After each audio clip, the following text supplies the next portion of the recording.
नमो नमः। श्रीमद् वाल्मीकि रामायणम् अयोध्या कांडम सप्तचत्वारिंशः सर्गः। कौसल्या का उपालंब और दशरथ का उन्हें प्रसन्न करना। वनम गते धर्मरते रामे रमयतां वरे कौसल्या रुदती स्वार्था भर्तारम इदमब्रवीत्। प्रियतम धर्मनिष्ठ राम के वनगमन के कारण विकल हो रुदन करती हुई कौसल्या अपने पति महाराज दशरथ को उपालंब देते हुए बोली, यद्यपि त्रिषु लोकेषु प्रार्थितं ते महद्यशः सानुक्रोशो वदान्यश्च प्रियवादी च राघवः। तीनों लोकों में आपकी यह कीर्ति फैली हुई है कि महाराज बड़े दयालु, उदार और प्रियवादी हैं। त्वया त्वा करुणं कर्म व्यापो यः मम बान्धवः निरस्तः परिधावन्ति सुखार्हः कृपणावणे। परंतु आपने राम आदि मेरे प्रियजनों को राज्य से निर्वासित कर बड़ा निर्दयता पूर्ण कार्य किया है। जो सुख से रहने योग्य थे वे दीन होकर वन में मारे मारे फिर रहे हैं।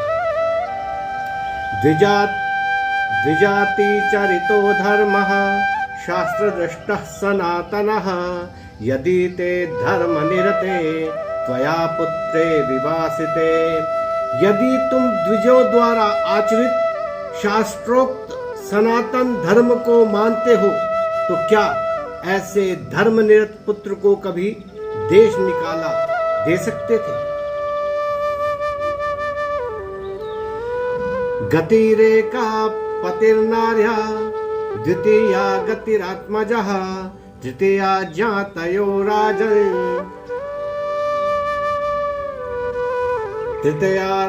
ज्ञातयो राजंश चतुर्थी नेह विद्यते। हे महाराज, नारी के लिए प्रथम आश्रय पति, दूसरा पुत्र और तीसरा सहारा निकट संबंधियों का होता है। स्त्री के लिए चौथा कोई सहारा नहीं है। तत्र त्वं चैव मे नास्ति रामश्च वनमाश्रितः नावनं गन्तुमिच्छामि सर्वथा निहता त्वया। इन आश्रयों में आप तो मेरे हैं ही नहीं।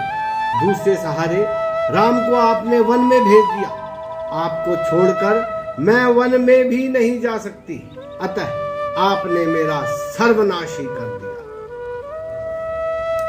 हतं त्वया राजमिदं सराष्ट्रं हतस्तथात्मा सह मंत्रिभिश्च हता सपुत्रास्मि हताश्च पीरः सुतश्च भार्या च तवा प्रहष्टौ।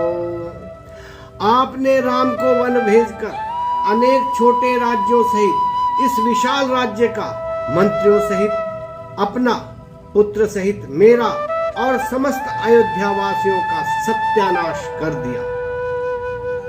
आपके इस कार्य से केवल दो ही प्रसन्न हैं, आपकी पत्नी कैकेयी और आपका पुत्र भरत। एवं तु क्रुद्धया राजा राममात्रा सशोकया श्रावितः पुरुषं वाक्यं चिंतयामास दुःखितः। इस प्रकार शोक संतप्त तथा क्रुद्ध कौशल्या के उक्त कठोर वचनों को सुनकर महाराज दुखी होकर सोचने लगे। तस्य चिंतयमानस्य प्रत्यभात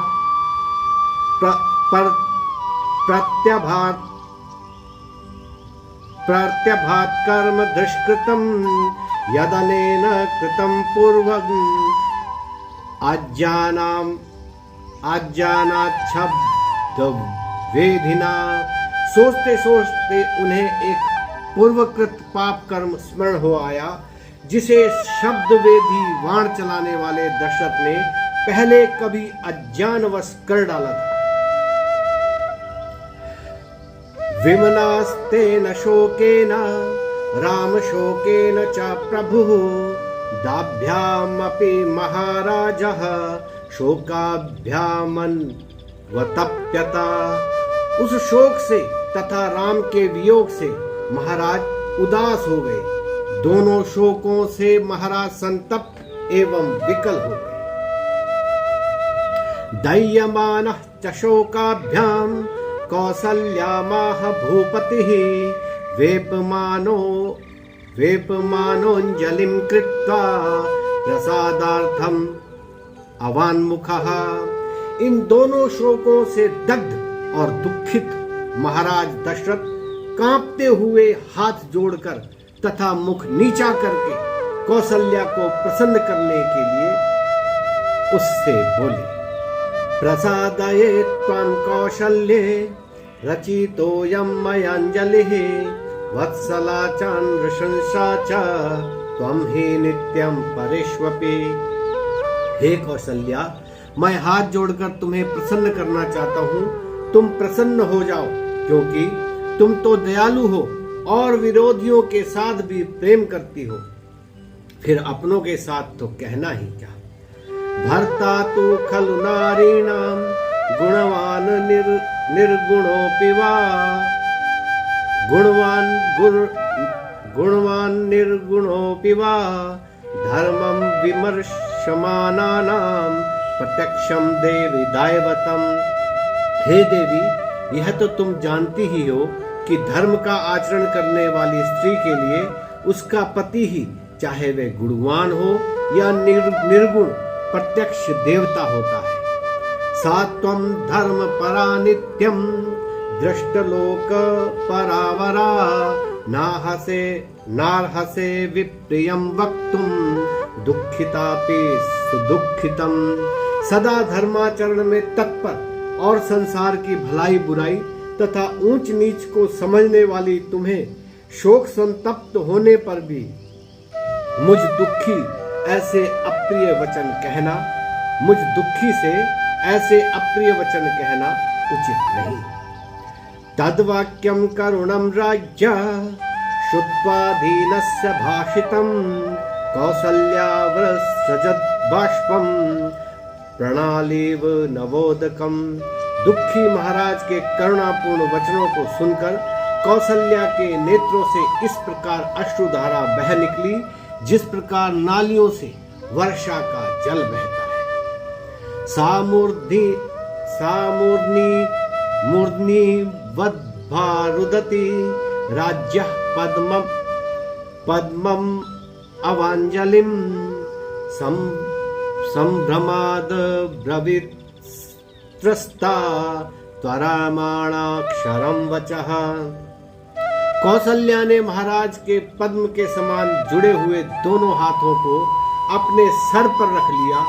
वह रोती हुई भयभीत होकर घबराहट के साथ शीघ्रता पूर्वक बोली, प्रसीद शिरसा याचे भूमौ निपतितास्मि ते याचितास्मि हता देव हंतव्याहम नहीं त्वया। हे देव, आप प्रसन्न हो। मैं अपना सिर आपके चरणों में रखकर आपको प्रणाम करती हूँ। आपका मुझसे याचना करना मेरे लिए मरने के समान कष्टदायी है। आप मुझसे क्षमा न मांगकर मेरे अनुचित कथन के लिए मुझे दंड दें। नैषा हि शास्त्री भवति शलाघनीयेन धीमतः उभयोर्लोकयोर्वीर पत्याया संप्रसाद्यते। प्रशंसनीय एवं बुद्धिमान पति जिस स्त्री को विनती करके प्रसन्न करता है, वह स्त्री दोनों लोकों की नहीं रहती। जानामि धर्मं धर्मज्ञा त्वां जाने सत्यवादिनं पुत्र शोकात् तया तत्तु मया किमपि भाषितम्। हे धर्मज्ञ, मैं स्त्री धर्म को जानती हूँ और यह भी मानती हूँ कि आप सत्यवादी हैं। मैंने जो कुछ कहा वह सब पुत्र शोक से विकल होकर कहा था। शोको नाशयते धैर्यं शोको नाशयते श्रुतं शोको नाशयते सर्वं नास्ति शोको समो रिपुः। शोक मनुष्य के धैर्य को नष्ट कर देता है। शोक शास्त्र ज्ञान को नष्ट कर देता है। शोक सर्वनाश कर देता है। शोक से बढ़कर मनुष्य का और कोई शत्रु नहीं है। वनवासाय रामश्च पंचरात्रोद्य गण्यते यः शोकः हर्षायः पंचवर्षोपमो मम। राम को वन गए आज 5वीं रात्रि है, किंतु राम वियोग जनित शोक के कारण मेरे लिए तो यह 5 वर्षों के समान है। एवं ही कथयन्त्यास्तु कौसल्यायाः शुभं वचः मंदरश्मिरभूत् सूर्यो रजनी चाभ्या वर्तत। कौसल्या जी के इस प्रकार विनम्रता पूर्ण वचन कहते कहते सूर्य अस्त हो गया और रात्रि आ गई।